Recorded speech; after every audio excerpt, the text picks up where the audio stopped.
So excited as we start off the new year to have a conversation with Savannah Mayor Van Johnson. One thing that we seem to hear about all the time in our community is all these hit and run accidents, either involving pedestrians or cars.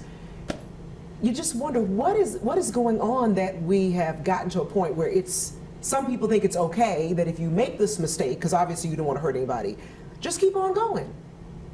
Well, two things. I think, first of all, we're in a time where everybody's in a rush, and we're in a city that's pedestrian friendly.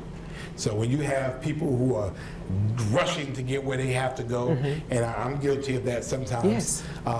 In an area that is pedestrian friendly, you hit them. Now, there is no excuse for people walking in places that are not already designated as crosswalks, and there's no reason whatsoever anybody should hit somebody and leave the scene. Right. That is illegal, and again, we will find you, and we will hold you accountable. Also, there's that initiative that we've been covering a lot in the news, for making safer streets. Is a Vision Zero. Vision So Zero. Vision Zero is Savannah's effort to say we're going to have zero fatalities, and we believe we have zero fatalities due to auto and pedestrian accidents. And so that requires a couple of things. It requires a change of behavior, but it also requires the change of the built environment. So last year we got a grant from the federal government for 37th Street. 37th Street is kind of like the #1 place for accidents in the city of Savannah. That is amazing. Over 900 some odd accidents over a couple of years period.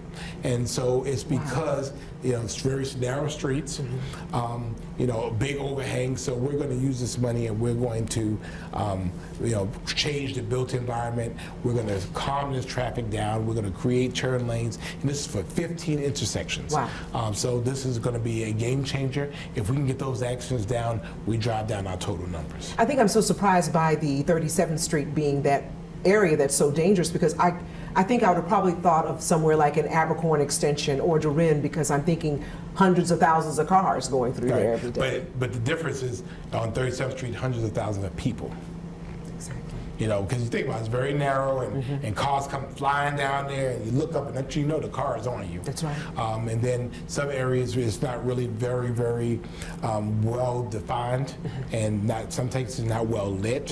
Sometimes the overhangs prevent, create shadows. So we're going to fix all of that, and so I'm excited about that. Again, we're going to work till we get to zero.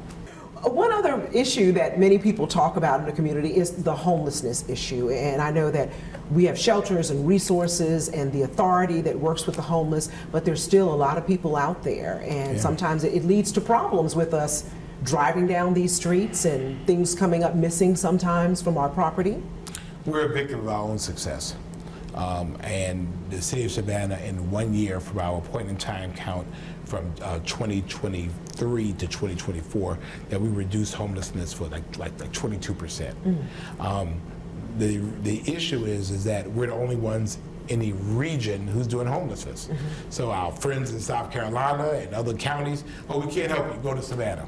And we, every week, get people being sent here from other places. We'll give you money to leave here and go to Savannah. And so when we are able to help folks, we turn around and there are more folks coming in. Right. We're not going to criminalize homelessness in the city of Savannah. I think it's not a crime to be homeless. I think it's a crime not to do something about it. Now, that being said, illegal behavior is illegal behavior, no matter if you're homeless or if you have a home. And so we will address issues of behavior.